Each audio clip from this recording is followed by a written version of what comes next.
এবার আমি এই আমটাতে একটু লবণ দিয়ে নেব, তারপরে দিয়ে নেব কিছুটা লঙ্কার গুঁড়ি আর একটু কাসুন্দি দিয়ে নেব।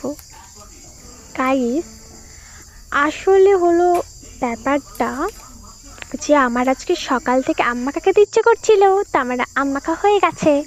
এবার দেখবে গাছটাকে দেখে নিয়েছো, এই গাছের আমগুলো আমার খুবই প্রিয়। প্রিয় বলতে সেরম প্রিয় না, কিন্তু আমার আম প্রিয়। একটা আম পেড়ে নিয়ে চলে এসেছি। দেখো গাইস, আমটাও আমার পাড়া হয়ে গেছে। এবার আমি ঘরে নিয়ে চলে আসার পরে আমের পাতাগুলো ছাড়িয়ে নেব, একটা একটা করে পাতা ছাড়ানো হয়ে গেছে গাইস। এবার আমি আমগুলোকে ধুয়ে নেব।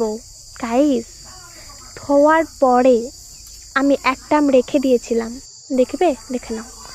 আর একটা আম নিয়ে নিচ্ছি, কারণ দুটো আম খেতে পারবো না। তারপরে আমটাকে যখন আমি পিস করতে গেলাম, তখন দেখে নাও গাইস, পিস করতেই পারছিলাম না, কারণ আমি একটা গবেট। দেখো গাইস, দেখে নাও, ভালোভাবে দেখে নাও। তারপরে অবশেষে আমটাকে কাটার পরে দেখে নাও গাইস, তাড়াতাড়ি। এই দেখো গাইস, আমটাকে অবশেষে আমি কেটেই ফেলছি। দেখো গাইস, এবার আমটাকে নুন দিয়ে, লঙ্কা দিয়ে, কাসুন্দি দিয়ে ভালো করে মেখে নেবো। ভালো করে নুন দেওয়া হয়ে গেছে, মাখানো হয়ে গেছে নুনটা দিয়ে। এবার দেবো লঙ্কার গুঁড়িটাও এখন দেওয়া হয়ে গেল। এবার মাখিয়ে নেবো আবারও।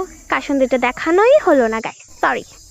এই দেখো গাইস, ফাইনালি আমার আম মাখা রেডি।